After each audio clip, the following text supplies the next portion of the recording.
So now let's see how we can rasterize layers. So over here you can see that I have a graphics right here, and this is already a raster graphics, meaning it is based on pixels.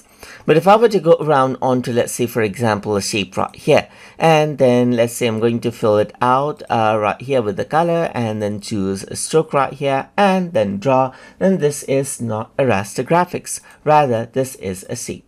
So if I were to go around over here onto this particular graphics right here, just like this, and then go around onto edit and free transform, then I can go around and transform it right here, transform it, and it does not actually lose any quality right here. That is because this is a raster graphics right here. But that is because this is a vector graphics right here. But you can see that I can go around over here, and right now this is a shape, but if I were to go around onto, let's say, eraser and so forth, then I cannot erase anything because this is not a raster graphics. So to convert it into a raster graphics, first of all, you need to right click on the shape and then click on rasterize. Once you do that, you can slowly erase it, as you can see right here, and then work around as if this was any other raster graphics layers.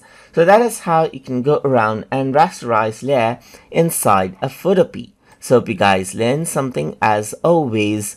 And as always, please like, comment, share, and subscribe.